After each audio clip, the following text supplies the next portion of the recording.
head. Every little thing gonna be alright. And you don't worry. That's it, baby. Let's listen to Bob. Don't worry. Everything's gonna be all right. May 25th edition of Dunk City. Henry Maldonado, a.k.a. Bumbleclot Booty, still on the high from this weekend's versus battle. Vince Mercandetti. How we doing, Vince? I'm going to find out by the end of tonight what Bumbleclotty Pooty means. But I am doing well. It is a somber Memorial Day today. But we are going to focus on baseball here for the next hour. Great choice. You're one-upping yourself every week. I love that song, and I love it for all of the reasons no one would ever expect. And I've said this before. Perfect.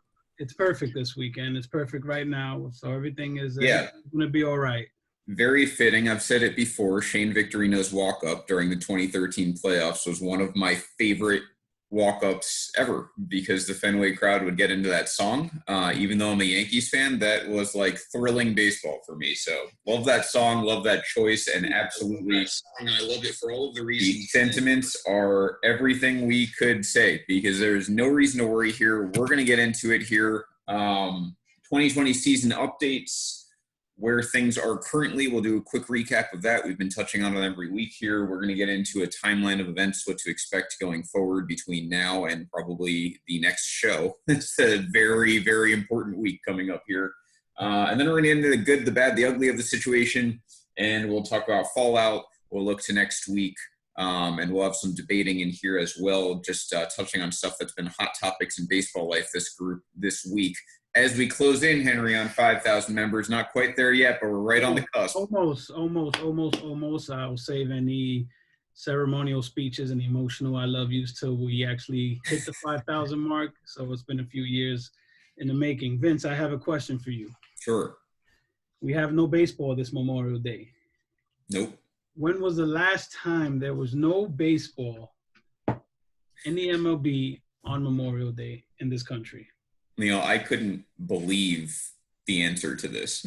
Would have never guessed ever in a million years. If you asked me, I would have said like sometime like World War II, probably like they stopped baseball at some point. That would have been my honest to God guess. In fact, when we saw the answer, we said, this is bullshit. There's no way this is possible. And went back and researched it and said, holy shit, this is true. Vince, what's the answer? 1880. And I looked up every work stoppage baseball's ever had in the 20th century because they've all been in the 20th century so far. And sure enough, Memorial Day had baseball every single year. I'm assuming since 1880. I didn't look up 1880 and 1900, but there was no work stoppage. So, yeah, unbelievable. Yeah, it's crazy. I wouldn't have thought that. Just the worst history ever. 140 years down the drain. Now we have no baseball today. I blame Manfred. Absolutely. He's like one of those like Wall Street guys in Boiler Room. Yeah. Just like one of the skeezy ones. He's got like those really expensive cashmere socks on and he like probably has toothpicks at his desk and like his tie is real loose. Yeah. That's a good one. Yeah, he's a douche. Anyway, when in doubt, it's Manfred's fault. So let's get into it here. There haven't been a ton of updates, but we can reiterate kind of where we're at. An article came out this week summarizing it pretty well, and that is over from CBS Sports. So where we're at, just to reiterate, 82-game schedule, that's going to be the proposal. Seems like I haven't seen any sort of discourse where people disagree with that, so I think they're in agreement with that. Get serious now. I can take off the board. Yeah, I'm sure you're getting hot, too. And universal DH. So those are the two things that I assume have been agreed upon. We've got 30-man active rosters, 20-player taxi squad. I don't think either side has a problem with that either because you're going to need it. No. So expanded rosters, that 20-player taxi squad, because you're not going to have minor league baseball this season. That pretty much guaranteed. And then 14 teams, the expanded playoff. Again, both teams have agreed to that because players want to play more and it's going to make more revenue. So owners are okay with it too. That's one of the things I hate. I don't like the expanded playoff either, but I understand. Well, I don't understand it actually. I would prefer the opposite. I would prefer a smaller playoff with more games within the postseason. I think more teams, they'll have more markets, in the running and potentially more playoff games, more money. Yeah. I get it, but I hate it. Yeah. I mean, when in doubt, it's always the money. But yeah, I don't like it either. I would have preferred, like I said, the same 10 teams, and then you just do a 3-game play in, a best of 7, best of 7, best of 7. That gives you the playoff games you're looking for, and it doesn't make almost half the league make the playoffs. Yeah, I think it's that plus, like I said, just it's getting more teams involved, and the fan base. It's an easy way to get fans involved if your team is in it. Yeah, now they did add a little caveat in here. I don't know if this is official or not. I'm sure it's just a goal, but I didn't notice this, that the idea is to play in the home cities in October, which this kind of implies regardless of who makes the playoffs. I think what this came out was that both sides kind of, I guess, preliminarily agreed to this, but how much water it's going to hold, I don't know, because they had an agreement in March, and now MLB is backtracking. Yeah. Who knows? And yeah, I mean, we'll see on the Yankees and Mets if either one or both make the playoffs. We'll see. But that's at least the goal from MLB standpoint, is by the postseason. And we've had a lot of people ask this in baseball life. The answer is by the postseason, they would like everyone to be playing at home. Whether it's going to start that way, probably not. Every major city, or every city at least with a team, is starting to open up, including ours. We'll touch on that. So unless that second wave hits hard, I guess it makes sense. Yeah.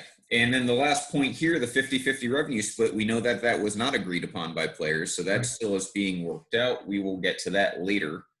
We've been harping on it a lot. It's always going to come down to money. That's what this last kind of leg to stand on from either side is going to come down to. So we'll get to that in a second, but that's where things are. So we're getting closer. I think 2 weeks ago, if you asked a lot of fans if they thought there'd be baseball, they'd say absolutely not, whether it was because of the virus or whether it was because of all the barriers in the way. I think if you ask fans now, they're probably more like you and I, Henry, where we've said the entire time there's going to be baseball. All they have to do is listen to us more often. I can't point to how many issues we've been right on, and well, we can say we told you so. Fuckers, pay attention. Listen to Don City and just follow our lead if you're not sure. We are almost there at the I told you so fuckers part, where we can say, neither of us panicked at any point, and we will continue to not panic this week. This is the doomsday week in my book. We'll see. Alan, to answer your question, MLB has approved the owner's proposal. The players haven't. That's going to be reviewed tomorrow. So we were hoping that it could happen today. It's not. So they're going to discuss tomorrow. We'll get to this when we get to, we can get actually right into that, the timeline of events now. And who knows, if something breaks major and then there's no other podcast going on in the other groups, maybe we just come on just for the hell of it. Yeah, we'll see. We do have a fantasy podcast tomorrow, fantasy baseball, but depending on the time of day, if there's major breaking news, Henry and I will try and get together and talk about it real quick, or we'll just make a thread. But where we're at, timeline of events going forward now, tomorrow they talk on the proposal. I don't have a time for that. I don't know if there's a designated time for that, but by the end of the business day, I would think we would have an update. My gut, and tell me if you disagree, is that there's going to be a disagreement. I don't think whatever is being proposed is going to be automatically agreed to second proposal. Everything that the owners keep leaking, and I'll keep saying it that way because they're the only ones who can benefit from leaked information. Everything the owners are leaking so far indicates that they all are on the same page when it comes to the health, the testing, all those aspects of the game and how they'll proceed. And at the end of the day, it's going to come down to what it always comes down to with these two, and it's money. Right. They have to agree on money. Everything else can be figured out. It's just the money issue, which will always be the sticking point with these two. Yeah. So I think tomorrow they will not come to a full agreement on the money issue, which leaves us the rest of this week. And I say it like that because 1 week from today's date is going to be June 1st. Yeah. That's when our next show is going to be. June 1st is not an apocalyptic midnight hour doomsday date, but that is very late in the process. Like, we've talked about the timeline the whole time. If you're going to start baseball, it has to be in that early to mid-July. Even from a money standpoint, you have to get baseball started by July 4th, or that's like millions of dollars that you've missed out on in just that mistake. So in both of our minds, we've said it since February, baseball probably starts that first week of July. And in order for that to happen, they need about 3 weeks to have spring training and start opening day. So we're back retroactively back to June 10th now. Mm-hmm. And I would think that there needs to be a few days from the time they agree it to work out the remaining little kinks. Those will probably take a few days. They have to agree on a proposal. So June 1st is a really good date in my mind that they should reach something, and it also gives you all of this week to negotiate. If it's June 2nd or June 3rd, that's possible, but not much after that. So we're looking at this week as essentially the final negotiations in my mind. I don't think it'll be agreed upon tomorrow, but maybe by Friday. I think by the time we have another show on the 1st, we'll Yeah. have some good news and there'll be an agreement and we can say, I told you so, fuckers. there you go. Yeah. So I think that's a timeline. I would take the under on the over/under on whether or not we'll have a decision by our next show. Yeah, I think our next show, let me say our June 1st show, I think we'll have an announcement that we'll have a game and the season, and we'll have a framework of that. So right. All I'm saying there is if it's not decided by June 1st, if it's June 2nd or June 3rd, we're still fine. But I expect it by next week. So that's our timeline. Now let's say there's a good, a bad, and ugly in this situation still. Some things that have progressed nicely have been optimistic, and there's been some things that are kind of, they're a problem. And then there's some things that are still ugly, and I think you can guess what the ugly is going to be, but let's get to the good first. So Andrew Cuomo came out, your boy over in New York City, coming out with an outrageous statement to me, saying that he welcomes New York teams back to New York. They can begin their essentially spring training, like they can begin training in the facilities in New York City, which is still pretty horrible as far as COVID numbers. They have been getting lower, but they're, compared to the rest of the country, still awful. Yeah. I don't know what he was thinking there. I think it's one of those things, and I can tell you that if you walk around the city, there's some people following the guidelines, and there's a lot of people who aren't. So I think he's between a rock and a hard place where every other state is starting to slowly open. And, we're the only state that isn't. People are going to start complaining, and he's tasked to, do I give in and give them a little bit of rope to hang themselves, because that's what's going to happen if you open fully too soon. Right. Or do I continue to be, a tough governor? So I think he gave a little with the hope that everyone will follow the guidelines. I just don't see the point in doing that when both New York teams have training facilities in Florida. Yeah, and you also have DeSantis over in Florida, governor of Florida, coming out and saying that, Florida, where I am, we've already started phasing in. It's not just like talk. So we're already in a phase. The rumor, it's not official, is that next week, again, June 1st, we're going to start talking about opening up theme parks at a limited capacity, as well as sporting events. So I think that this is geared towards other sports and not necessarily baseball, because like I said, the Yankees and Mets both have training facilities in Florida. I think this is more, with the WNBA, the NBA, the NFL, they all have training camps in New York State, not necessarily New York City is where their training facilities are. So, the numbers outside of the actual city are much better than New York City itself. Right. So I'm guessing that's where that came into play. And, the idea of the Yankees and Mets playing at home won't really come to fruition until mid to late June. Right. Or July. So. Yeah, I agree with you. I think he's saying it more from a jockeying for position standpoint, if you will, planting seeds. But I absolutely expect the Yankees, and I would assume the Mets too, because they have their facility down here as well. I would expect them both to open the season in Florida and probably play the regular season in Florida. I don't see them going up anytime soon, but that October timeline, depending on this quote unquote second wave, that would be a tangible goal for the city of New York, is if you can have your baseball playoffs at home. Yeah. So that's where that is. So Cuomo comes out, optimistic nonetheless. Like he wouldn't be making those statements if you were still in the absolute worst of the worst of this. So we consider that an optimistic thing, just an unrealistic thing. Now, the other things that have happened this week, again, they affect where I live in Central Florida.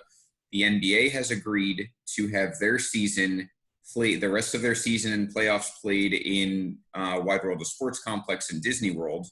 So that's been agreed upon. There's, no players and owners both agreed it's going to happen in some way. I don't think there's a start date yet, but they're already demonstrating, because the Worldwide of Sports is kind of its own campus, they're already demonstrating that there will be professional sports in Florida and soon.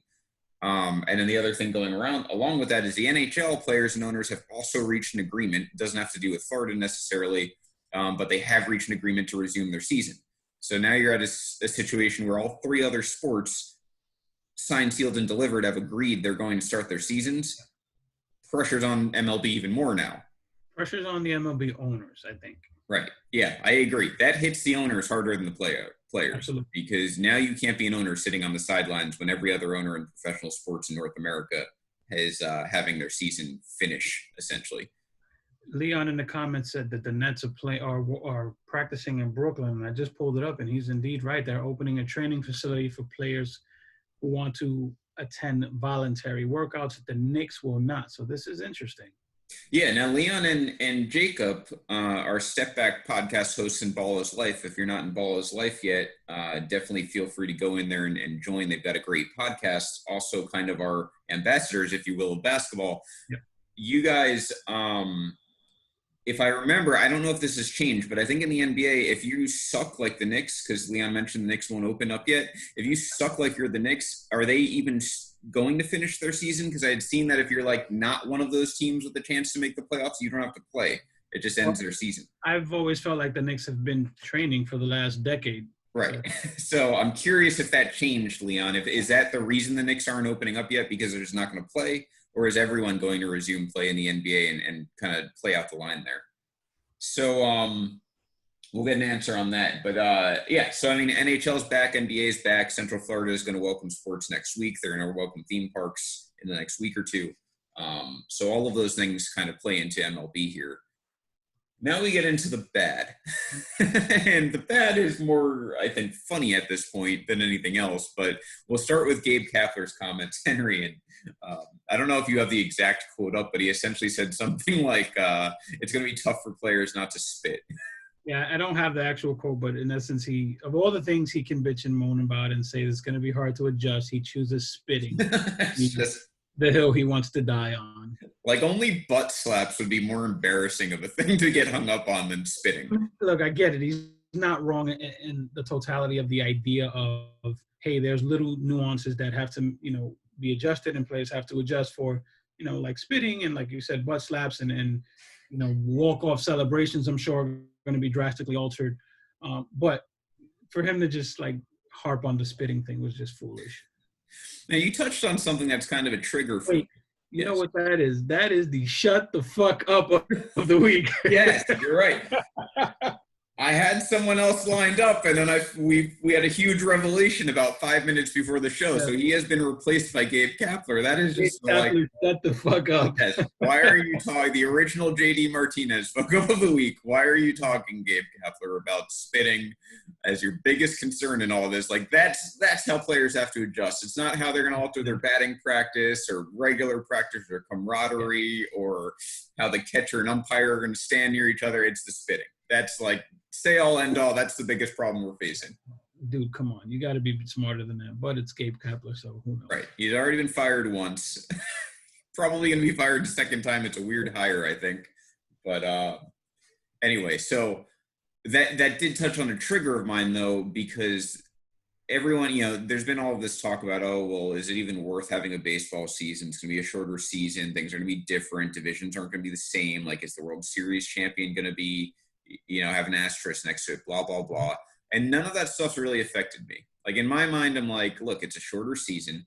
Yeah. Right now, we're in a point in baseball where the best teams, especially in the AL, they're going to probably have their division tracked up midway through a regular season anyway. So to me, the games don't matter that much. Like, maybe it screws the second wild card and it's someone else because they had a hot start. But I don't think the division winners, especially in the AL, probably the Dodgers as well, and really the Braves. Like, I think 5 of the 6 division winners, it wouldn't matter if they played 82 or 162. No, I agree.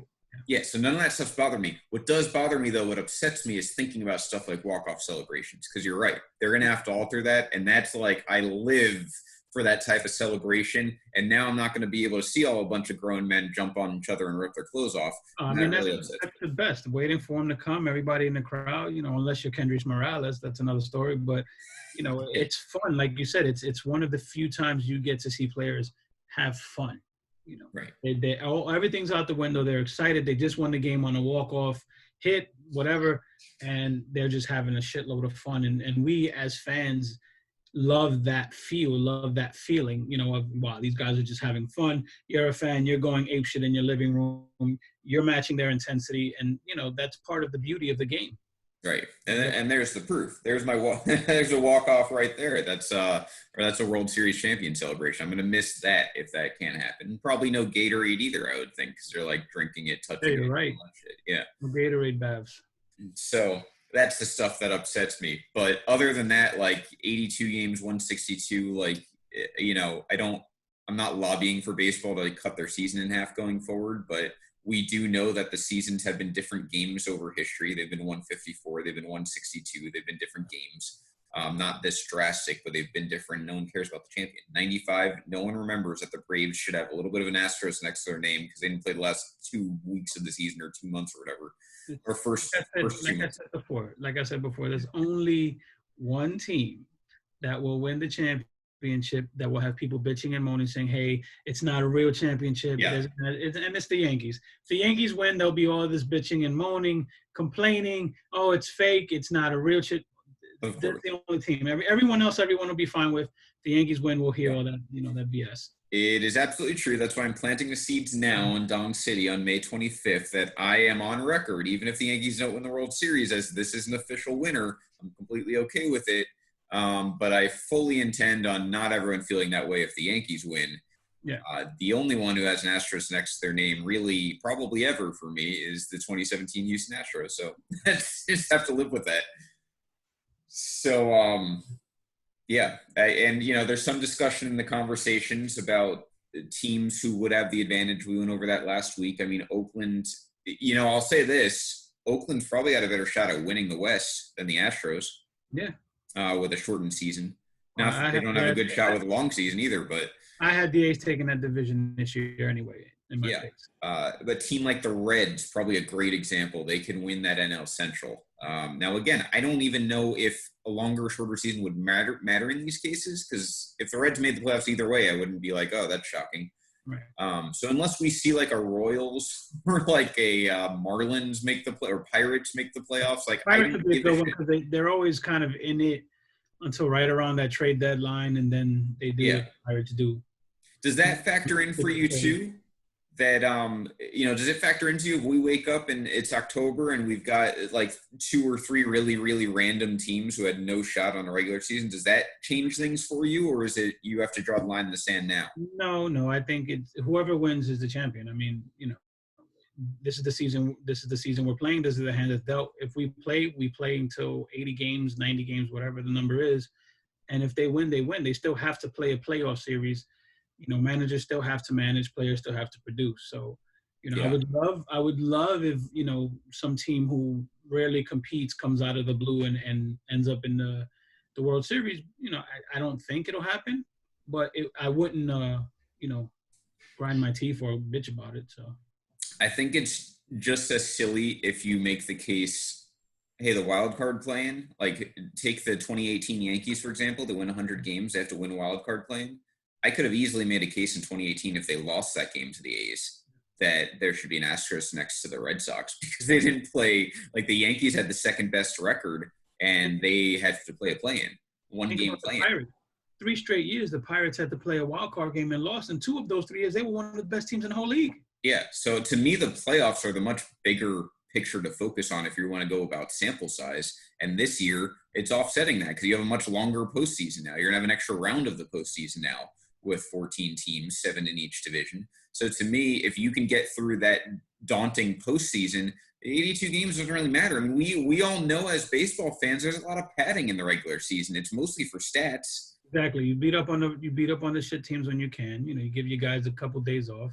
Yeah. So I don't mind at all the 82 game season. I think whoever's champion is champion, especially if they can get through this postseason. This postseason might be more accurate than years before because there's no one game sample size play in, and you've got a longer series, longer series and stuff. So 5-game ALDS again. Well, if it goes 7 like the ALCS and World Series, we may have different outcomes in a 5-game series. We're not bitching about that. So to me, there's not really much of a case to put an asterisk next to the champion this year. The teams that excel, I think you'll see, are the teams that have deep farm systems and have players that are major league ready. So you that 20-player taxi squad is going to be big. You're going to see a crappy trade deadline, I think.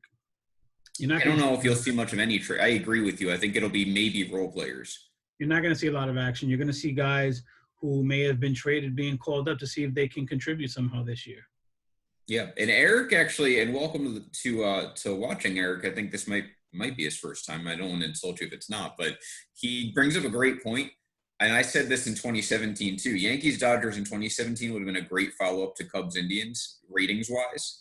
Yankees-Dodgers of this year would be a fantastic way for baseball to get back on their feet. Absolutely. With everything they've gone through. Well, they wouldn't know who to root against. I mean, everyone loves to hate the Yankees, but there's a lot of teams and a lot of fans that hate the Dodgers too. Yeah, East Coast, West Coast, the two of the biggest payrolls. The Dodgers have been there obviously twice recently. Yankees in their longest drought since the 80s without making the World Series. So there's a lot of storylines that go into that. Mookie the Dodgers trying to get over the Dodgers trying to get over pulling. Yep. Yeah, Clayton Kershaw, another postseason he's going to have to go through. There's a lot going on there. Garrett Cole would return to the World Series, try and win it this time with a different team. I mean, there's a lot going on there. That's a very juicy World Series matchup, probably the best one you can think of. Leon had mentioned earlier he thinks that this could benefit the Nationals. They could repeat. I think he was being somewhat facetious, but I will say this, Leon. I think the Nationals are going to get screwed on the front end, not the back end, as far as pitching goes. Just like the Red Sox. Red Sox threw everyone's arms out to win that 2018 World Series, which I'm sure they don't regret. But 2019, I told everyone who would listen the day after the World Series, Red Sox are going to struggle pitching-wise next year because of what they did to those pitchers. If you recall, I said Henry said they missed not going to make the playoffs and they were going to be a bad team and everyone thought I was nuts. I had them winning the wild card. I figured the offense would be enough in a regular season, but Henry went a step further, said they wouldn't even make the playoffs, and he was right. And the reason I felt weak about them was because of the pitching. With Eovaldi pitching the way he was already injury prone. You basically throw his arm out, getting him in bullpen appearances. David Price, wrong side of 30, pitching what he did. Chris Sale pitching essentially hurt. All of that was just a recipe for disaster. It turned out that way. I think the Nationals will be the same way. Yeah, Scherzer, slowly and quietly, he's been injury prone. He's been on the IL, DL, whatever. He's actually been hurt more than Strasburg, who has the moniker of being the pitcher that's always hurt. No one wants to talk about Scherzer because he's got this like Nolan Ryan type personality, but he's been hurt and he just had a long postseason. Strasburg had a ridiculous postseason in terms of his usage, and even Patrick Corbin, who's been a pillar of health recently, he was coming in left and right in relief appearances, and now you're not getting a normal spring training either. Wait, so coming in left and right in relief appearances after getting shelled starting. Yeah, right. Shelled. I think he lasted less than 2 innings. Yeah. So yes, they've had a longer layoff, but I did from what I've researched on pitcher injuries, that's not the way it works. I think the usage is still going to get to them, and you now don't have a normal spring training. I'm calling an audible. What's up? Leon, you are right, my man. Aaron Judge's girlfriend. Shut the fuck up. That's a good one. Yes. Yeah, that's a good one, Leon. Yeah, she quickly, who don't know, she was pulled over. She was drunk. She was not with Aaron Judge, and she throws do you know who my boyfriend is? And the cops are like, we don't give a shit. Turn around and you're under arrest. And it was just brutal. And of course, the media, since she's Aaron Judge's girlfriend, immediately attach him to that. He was not in the car. He was not with her. But yes, please just shut the fuck up. Yeah, that's a bad one. I don't know if I count her because she's not a Major League Baseball employee, But yes, absolutely. She gets thrown into that conversation for She pulling is servicing a Major League Baseball employee, so she counts. Yeah, it's one thing to say, "Do you know who I am?" Like that's douchey enough, but to be like, "Do you know who my boyfriend is?" Like I'm irrelevant, but I am relevant, by osmosis, by second degree. Do you know That's whose pathetic. dong I take care of? Yeah, right. I like take that's care of the biggest like, dong in the who I league. sleep with? Yeah. That's bad. I don't know her name, but she is absolutely in that category. So yeah, so that's a good segue into the ugly here because that was an ugly comment. Samantha Brakshick. That's her name? Yeah. Oh, all right. God. Her mugshot is brutal. Her mugshot is just says I'm an alky all over it. Aaron learning the hard way about the New York life with what he's gonna have to deal with because. I feel like if he's in Kansas City and his girlfriend's getting pulled over for a DUI, he would probably never find out. Yeah. She may not even get pulled over. She's like, "Do you know who my boy?" Wait, never. Not even people in baseball know who my boyfriend is. Exactly. But yeah, you can't. That was bad. Speaking of bad, we get into the ugly here. Now this is something I had an entire type of argument I was going to make, and now I have to make the complete opposite argument. So let's walk through that timeline real quick, Henry, because you reacted to me on Facebook like I had 6 heads when I reacted the way I did. But now you know why I reacted the way I did, so let's get into that. So we were talking privately about Chipper Jones. Chipper Jones and Tom Glavine both made comments, but we were specifically talking about a Chipper Jones quote. And I said something to Vince. Well, I'm glad he said that because he's right. And Vince was like, no, he wasn't. He sounds like an idiot. And I'm just kind of like, I don't know. He's not. He's perfect. Yeah. And we're going through it before the show. And what do we find, Vince? The comment was altered. The comment was actually doctored. The comment that was in quotes was altered. So we'll just leave it at Tim. Post the meme in Baseball Life. And the meme in Baseball Life is the quote, in quotes, of Chipper Jones. And he's saying a comment, and there were basically 2 words left out of it, which I didn't realize. So I read this comment on Baseball Life, which is, I don't have it in front of me, but I can paraphrase based on what was left out of it. It says basically, in all honesty, I'm a little less optimistic than I was 10 days, 2 weeks ago after listening to some key players coming out and speaking out on it. They continue to quabble over dollars and cents, salaries, revenue sharing, and all that kind of stuff. There's 30 million people out there that's out of work, and the last thing they want to hear about is a bunch of millionaires squabble over maybe getting 30 to 35% of their salaries this year. That was the quote, in quotes, in a meme in Baseball Life that was shared, and that's the quote I reacted to because that was the only thing I had seen. I didn't read the actual quote when Henry said that Chipper was right, because I'm like, first of all, you're a former player, and second of all, everyone's squabbling in this situation, not just the players. So, like, why are you going after the players like Mark Teixeira did? I didn't agree with it when he did it either. So I'm angry. And if you've watched the show before, you know how I feel about this case. I'm almost always going to side with the players because that's what makes sense. So, Vince, what were the 2 magical words that were left off? And billionaires. So if you go back to that quote in Baseball Life, which was controversial in itself, that entire post, and billionaires was left out of the quote. He actually says there's 30 million people out there that's out of work, and the last thing I want to hear is a bunch of millionaires and billionaires squabble over maybe getting 30 to 35% of their salaries this year. Right. So Henry's reacting to that, and I'm reacting to the minus and billionaires, and he's like, what the hell's wrong? Like, why are you so angry about this? He's right. And I'm on this, I already had this whole thing, Henry, formed in my head. I'm like, he's from the Braves organization. All they do is screw their players out of money from scouting. That's what their whole controversy was over, was they were packaging players, screwing them out of signing bonuses. Ozzy Albies sets the players back 50 years with his ridiculous extension. Acuna signs for below market value. I'm like, I'm about to rip the Braves apart. Then you have Chipper, who actually played during a strike season. Yeah, Chipper's a rookie. Last time there was a strike shortage, they were squabbling over preventing a salary cap. So, like, where the hell is he getting off blaming the players? And then I find out that his quote makes absolute sense. Yeah, that is the last thing 30 million people out of work want to see is a bunch of millionaires and billionaires. Yeah, he's thinking logically. No one wants to hear what you have to bitch about when it comes to money. And this is why I say the owners leaking that information just suck. It's a shit move. Yeah. Leaking that info sucks because this is what you get. And they're right. People don't want to hear millionaires and billionaires cry over money when there's people sitting at home waiting for the next unemployment check to hit, running out of unemployment, can't find a job. If they had a job, their place isn't open yet. The last thing they want to do is hear people complain about money. So yes, Chipper Jones in this instance is right. So you have to eat that one. Yeah, I was wrong, but to my credit, I did read the quote correctly. It's just I didn't cross-reference it, which is always people, what I appreciate. This is just a reminder, people, if it's on a meme, it doesn't necessarily mean it's true.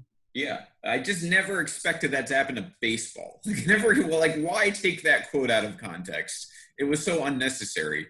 And then it causes because like you said, that post was a little controversial, and you look back, and you can see the side that people were taking, like, yo, he sounds like a complete douchebag right now. Yeah. And everyone would have just agreed if that was the actual meme that was in there. Everyone would have been like, yeah, we're tired of them squabbling. Exactly. Now, some fans take it an extra step. They're like, just cancel the season. Like, there's no agreement. I think that's ridiculous. They're in negotiation stages. Mm-hmm. Doesn't mean I like it, though. And no one else does. Like, it is squabbling. A bunch of people have more money than us talking about money. No one wants to hear that. Exactly. Or taste. And he was absolutely right, by the way, to call out Blake Snell. We talked about that last week. Blake Snell's comments were tone deaf. They were stupid. The way he phrased it was dumb. It's alienating. And we talked about that last week. So he comes out, he said that it wasn't a great look for the players, and he was right. It wasn't a great look for the players. I know why Snell said it, but it wasn't a great look. Completely forgot another shut the fuck up candidate, which I've been meaning to touch on because everyone knows in baseball, like, I think this guy is one of the most overrated players in the game. Nolan Arenado. Did he say something? He said that in regards to Blake Snell, he made a lot of good points. He didn't. There are some points that he made that were true. Some of them, yes, that are facts. Yes, same thing. You said it twice. A lot of gets misinterpreted. You can't get misinterpreted when it's on video, Dick. Trying to get the public to understand us, when he just signed this massive, what, $300+ million contract? 279 or something, 279. Right. Trying to get the public to understand us, it's not going to work very well in our favor. Shut the fuck up. Yeah. We said this last week. We'll reiterate it again. The players need to stay out of the media. And this isn't like a shut up and dribble like with LeBron James, all right? Like LeBron is very well spoken and he's very PR savvy. He can say anything he wants as far as I'm concerned, because I'm not about censoring players from political opinions. I think that's perfectly fine. They have a platform to do it, then do it. This isn't that situation, though. This is a situation where the players really do need to shut up and let the process play out, because this is what the owners do, is they just leak these little bombs, and then that sets off the players to say things that are stupid, and then you have fans taking the side of the owners, which makes no sense whatsoever. And then they are even using a page out of the GOP playbook, changing these memes around. So it is psychological warfare going on right now, and the players really just need to stay on the sidelines right now and let their lawyers take care of things. Reel them in, shut up, let the lawyers and the actual team reps do what they do. And you guys, you want to interact with fans online, fine. Don't talk about the negotiations. Talk about everything else. Yeah, completely agree. Talk about the Netflix show. Talk about Dancing with Stars, that new reality show where people are vying to get the chick pregnant. Whatever you want to talk about. Yeah, absolutely. Yeah, stick to that type of stuff for now. And then you can go back. Afterwards, you want to talk about the blow by blow. That's fine. But right now, just let the people who are experts on this take care of it. Baseball players, not the sharpest tool in the shed. I can tell you, one of my last courses of journalism in broadcast journalism in college, the professor stands up and he goes, "Who would you think are the smartest athletes?" And some people said baseball, some people said football. And he's like, and just said, I'll never forget this. This is a straight face. He's like, baseball players are probably the dumbest athletes in sports. And I looked at him and I was like, really? Like, they don't seem as dumb as some other athletes, which, probably could take that however you want to back then. But he said, yeah, if you look at it statistically, the high majority of baseball players never graduate college, whereas with football, a lot of them do. Mm-hmm. And he said hockey players are actually the smartest because almost all of them graduate college, and they're very good colleges. So like Ivy League hockey teams are very good at hockey. So you're talking very high caliber colleges, and most of them graduate. Baseball, almost no one graduates college. You can get into the demographics further than that. They're from a lot of dumb southern states educational wise, but just talking simply from a graduation rate standpoint, they need to let lawyers and whatnot do the talking. That's the moral of the story here. Not to mention some hockey players come from other countries that have like actual good. Yeah. You have great education in Canada and stuff like that. A lot of them are from there. So absolutely. They're also the best interviews, that I can vouch for. They are very well spoken, very analytical. Not to mention, who doesn't want to see like missing teeth when you interview a hockey player? Right. Yeah. So hockey players look a lot dumber than they are for those reasons. I mean, I think they've done a little bit better. You can get fake teeth now. I think a lot of them do that. They have the visors and better mouthpieces, stuff like that. But yeah, they look a lot dumber than they actually are, hockey players. And in reality, on the athlete scale, pretty intelligent. So that's the ugly. Chipper Jones actually was right.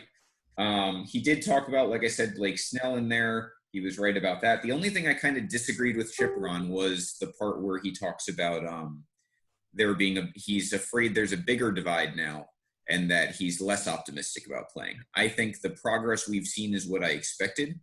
And I think I'm more optimistic there's going to be baseball because they're on the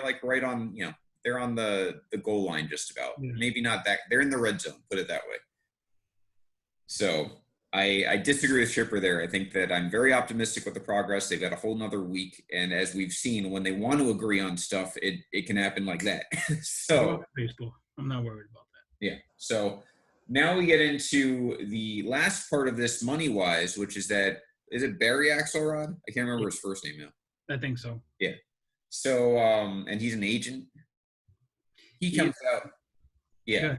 I don't have the article in front of me, but I don't either, but I have the synopsis of the plan. And why don't you explain it and we can talk about that real quick. Let me see here. It's in the Athletic article. I do have the article, but he talks about, which I think is a horrible precedent to set, is deferring money to next season or after this season. It doesn't necessarily say next season, and basically playing for free. Right. Is it for free though, or is it just deferring some of the money to like tide them over? Let me rephrase that. Yes, I'm sorry. It's not free. It's deferring some money. They'll get a portion of what they were due, and then in a future season down the road, the players will reimburse. The owners will reimburse the players with some sort of interest, I assume, or tax deferred interest or whatever. I just think that sets a horrible precedent. It's basically an honor system. I don't care how much legal mumbo jumbo you have in front of you.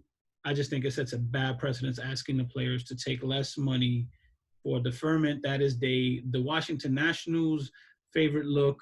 I was going to say there is a precedent already. There have been plenty of players who have done it. Yeah, but now you're asking everybody to do it. Right. And when players who do it, they already signed a massive, massive deal. So they defer $50 million, $100 million in exchange for what, $200 up front. They're still getting their money. I think the dangerous part is that the players didn't agree on this ahead of time, and you're taking what is owed to them already and you're deferring that, as opposed to when you're a player who accepts deferred money in a contract, you agree to what you are being paid in the present, and you're agreeing to what's being deferred. In this case, you're not agreeing to what's being paid in the present. You are accepting deferred money, and I agree. There's a slippery slope there, and the main reason, the caveat I would throw in there is if the players did agree to something like that, and it is their own idea, their own idea too is talking about deferred money. Pay us everything you agreed to pay us, but we'll take it when things turn back around. You have to put a deadline on that of before the CBA expires. Yeah, you can't let it go into contract negotiations for the next CBA. If you do, you have a major disadvantage. Yeah. Something else I would include in there if I were the players, or if I was a representative for some of the lesser paid players, I would put a caveat in there. If you're in your rookie deal, you still get 100% of your money. It doesn't make sense to ask a rookie who's getting paid $550,000, which is the league minimum, hey, we're going to give you a portion of your money now and then the rest later. I think you have to pay all those players who are pre-ARB. I think the players who are in their ARB contracts, you should probably pay them in full too. And then the guys, the line. Yep. And then the guys who are making their money on their free agent deals, let them take the hit because that's the bulk of, the union members. Yeah, that I agree. That should be where the deferred comes in. If you're on a free agent contract, that's who gets deferred. Pre-arb and arb don't touch. They get their arb and pre-arb years. I mean, this is what the players do poorly usually is they don't take care of those guys enough. They only look out for the guys making the most money, and you can do the most damage, I think, in pre-arb and arb because those are easier numbers for owners to deal with. Imagine how stupid Blake Snell comments would sound now if he were to get a portion of his money in this deferred. Yeah. So yeah, I think that if you can put the caveat, because here's the thing, if you don't put that caveat, then when you go to the negotiating table, the owners are just going to roll, they're good businessmen, they're just going to roll that money back into what they owe you. You're going to end up getting screwed. But if you they're going to sit there, take your money, put it in high interest yielding money markets and different vehicles that just yield them a shitload of interest, then give you your money back and say, hey, thanks for the interest. Right, and the players should really be playing that on the owners. They should, you can pay us back deferred with interest. Same thing. That's our business. That's what I would say. I mean, if I lent you, $20, I didn't know who you were. I would expect, pay me back 25. Here's $20. That's how banks work. That's how loans. Overall, I think it's a horrible, horrible idea. Yeah. So I think it was a player's idea.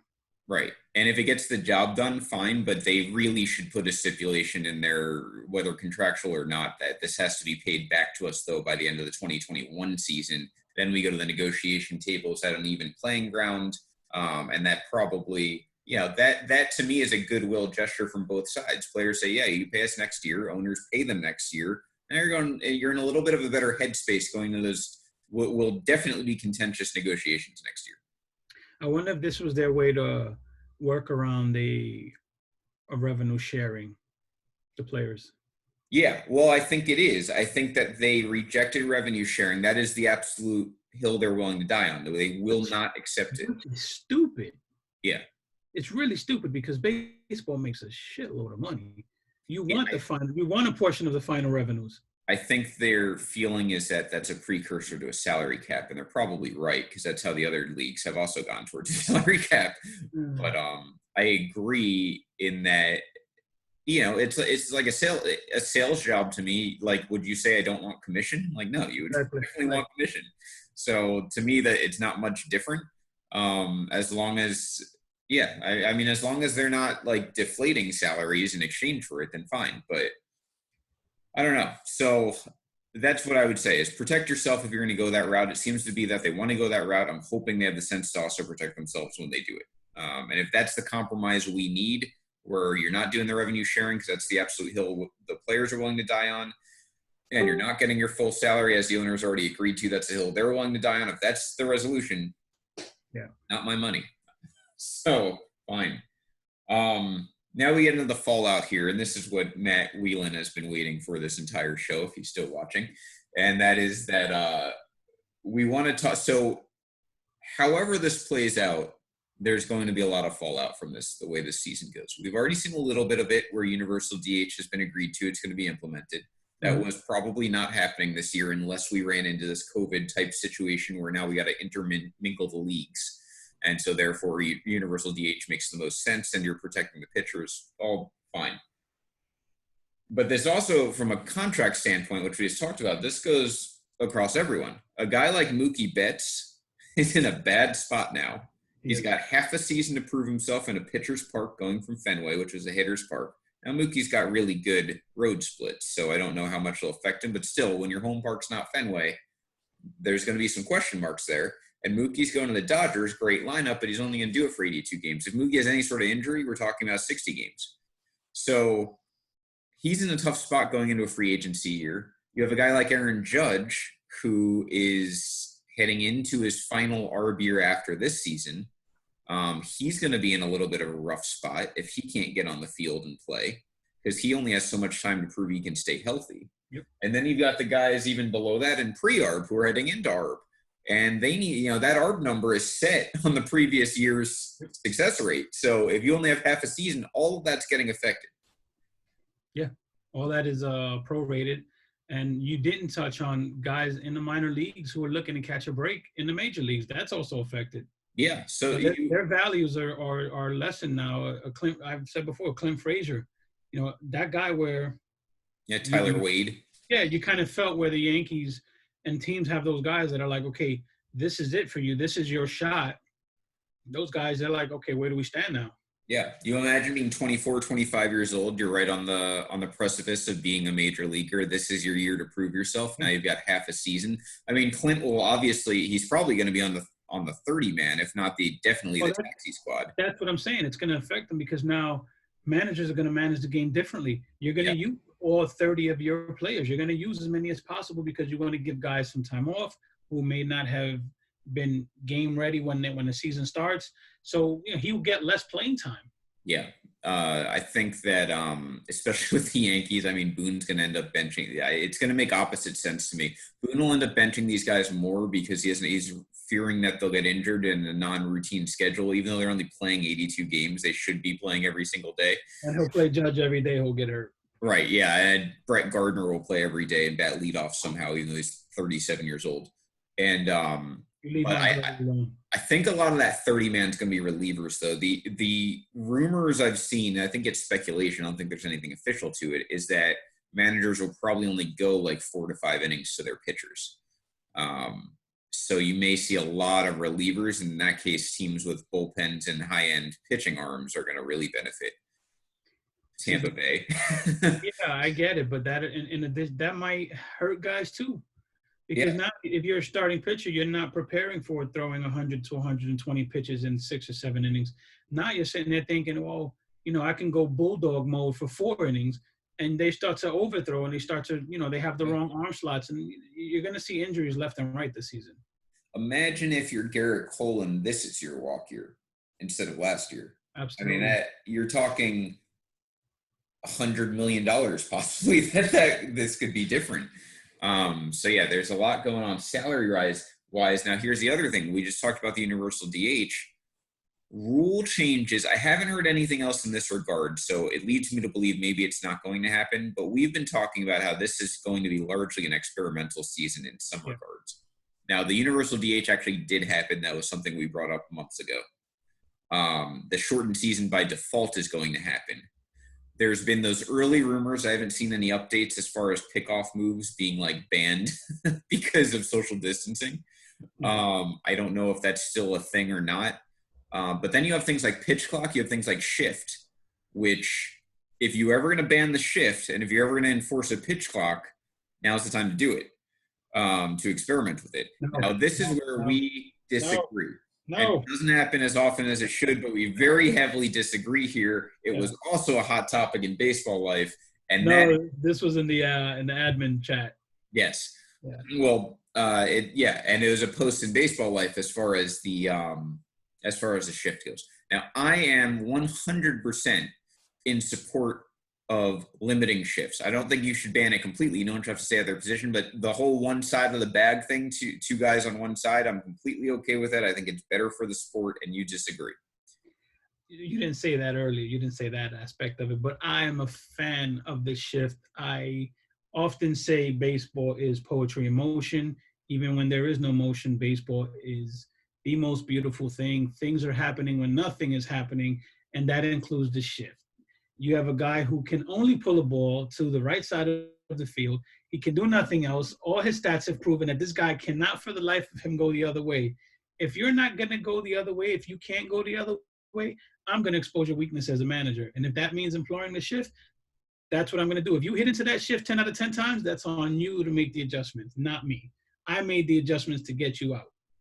By the way, for everyone who argues with me on Facebook and you think that you're like making me very angry or upset, I usually react and it seems like I'm angry or upset. That face you just saw was exactly my face when I'm reading people disagree with me on Facebook. It is very, very unemotional.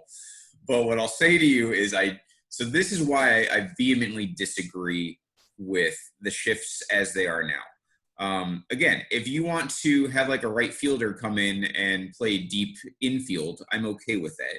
If deep second base. If you want to have the first baseman play near second, I'm okay with that. Where I'm not okay with it is when you have 3 infielders on the right side and you're essentially making a goaltender, if you will, on the right side. And the reason is 2 things. One is that there is no empirical evidence at any point now that players can beat the shift. Like everyone is like, oh, beat the shift, just hit it to the left side, bunt, do whatever you want to do. You know, David Ortiz, lay down a bunt, whatever. Like I heard that for years. There's nothing. And we've had shifts now since like 2013, I would say they started getting popular. We have had nothing that proves that you can beat a shift consistently. You know, there's a few hitters who probably can.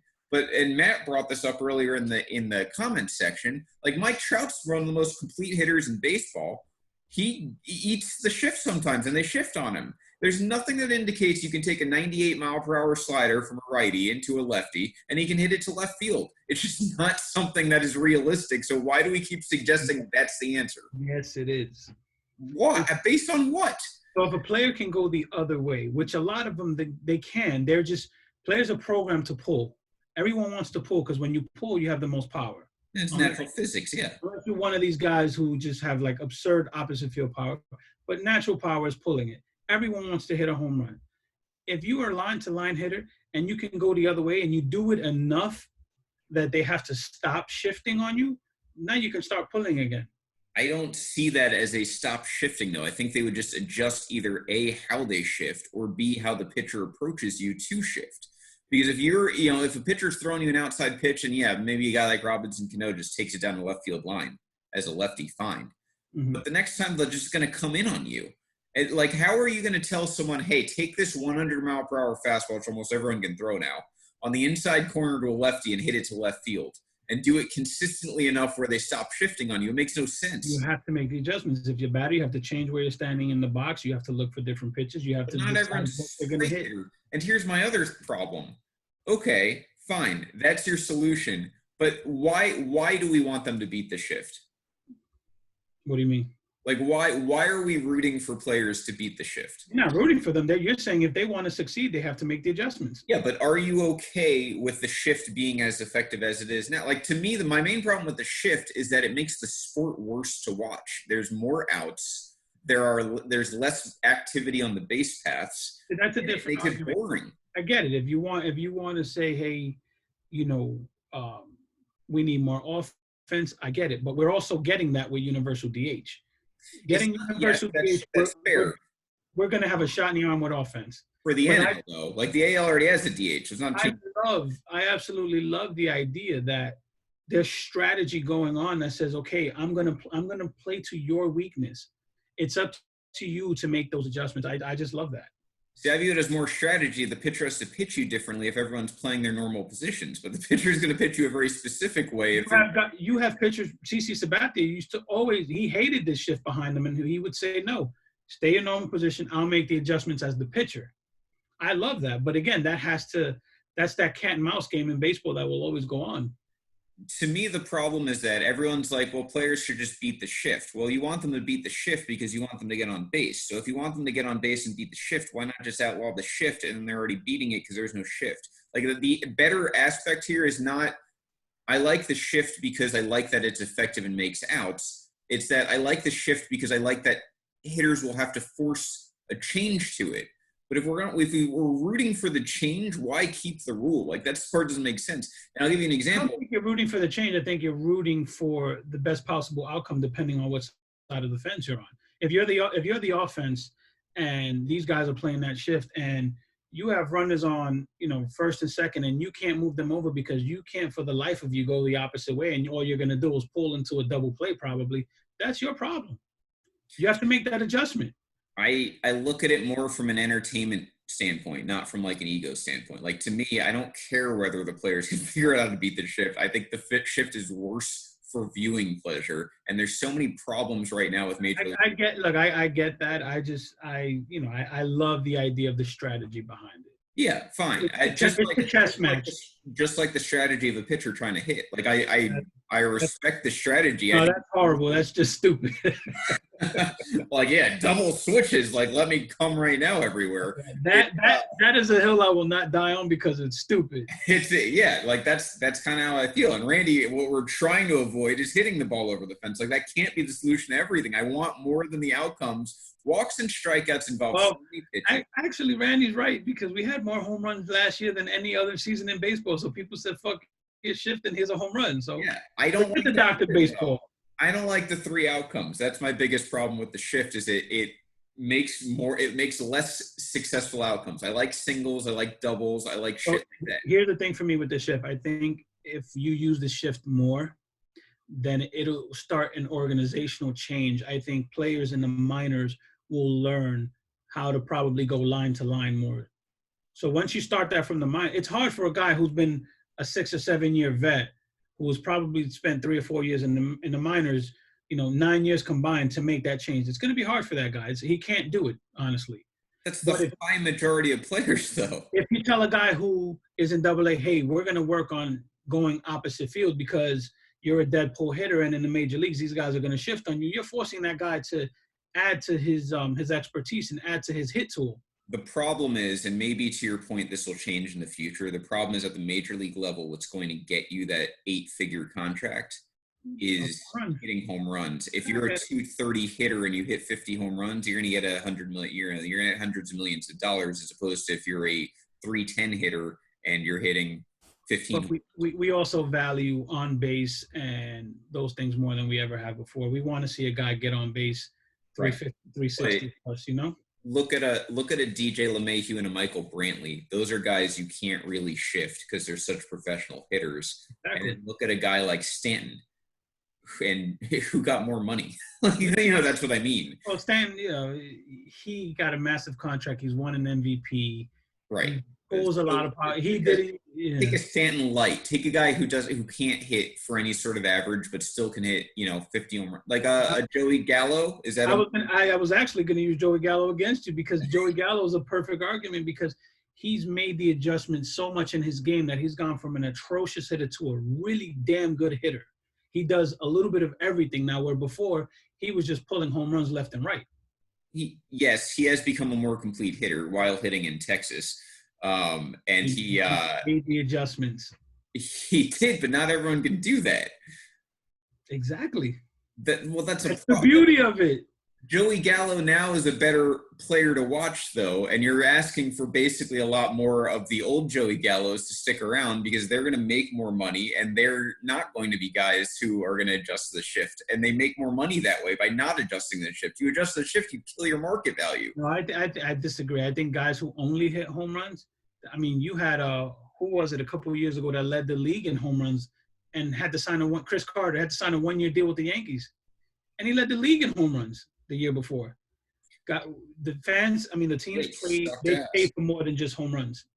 Yeah, Randy, that's my point in the comments section. He's saying pitchers hitting fails most of the time. Shifting is actually a productive strategy for the defense. I'm not arguing that shifting is productive. That's my problem with it, is that it's successful.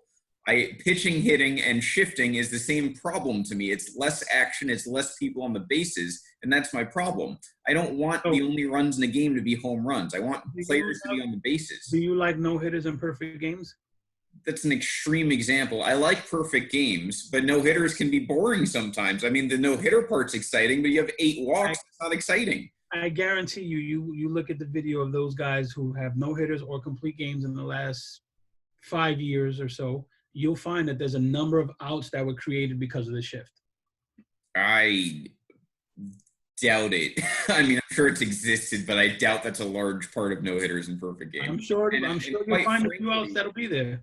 Quite frankly, I'm getting tired of the fact there are so many no-hitters, and if the shift is one of the reasons why, then that's my problem. I would like there not to be 3 no-hitters every season. It was nice when it was a novelty. Especially when the no-name guys are doing them. Yeah, you got Phil Humber was my breaking point. When Phil Didn't he have 2?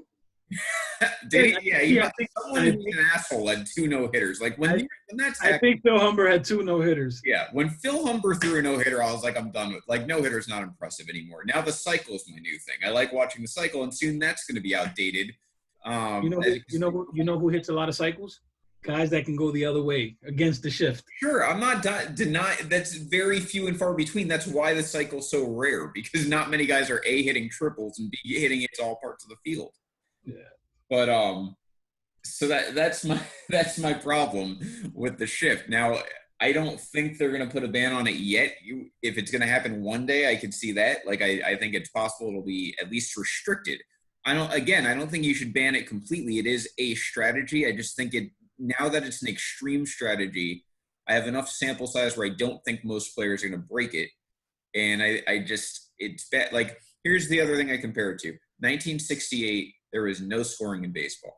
Teams were not scoring. We had 4 runs a game or whatever it was on average. Bob Gibson had a 1.12 ERA. That winter, baseball gets together. They say, hey, the product is boring. We don't have enough outcomes here. What are we going to do? And they lower the mound 5 inches. And all of a sudden, baseball gets great in the 70s again. Yeah. You That's mentioned what running into here. I'll give them a free plug, but the Roberto Clemente Museum, which I love, they actually have a pitching rubber used by Bob Gibson in there. That's cool. Yeah. I mean, that season by Bob Gibson is absolutely incredible. Yeah. But they have an in-game, an actual pitching rubber there. Yeah, I By saw. the way, it wasn't Phil Humber. It was Homer Bailey who had 2 no-hitters. That's right, yeah. And Phil Humber did have, I think he had a perfect game, if I'm not mistaken. I think it was a perfect game. Dude, Yeah. you know who else has 2 no-hitters? Who? Mike Fiers. Yeah, well, I'll say this about Mike Fiers, besides the fact I love him for his vocal. Yeah, Mike 6'9" Fiers. We're going to call him Tekashi 6'9". Yeah. I'll say this about, has 2. I'll say this about Mike Fiers. When he's on, he does have nasty stuff. Yeah. He's not on very often if you look at his career numbers, but when he's on, he's got no-hit stuff. So, but again, it's too easy to get a no-hitter. It's saturating that too. But yeah, that's my point. Major League Baseball said, hey, Bob Gibson was incredible. I'm sure they strategized to try and hit Bob Gibson that year, but instead they were like, you know what, let's lower the mound, make the product better. That's what I'm lobbying here. If it's not shifts, fine, but they have to do something because there's too little amount of outcomes and it takes too many pitches to get to those outcomes is my problem. Yeah. So I get it.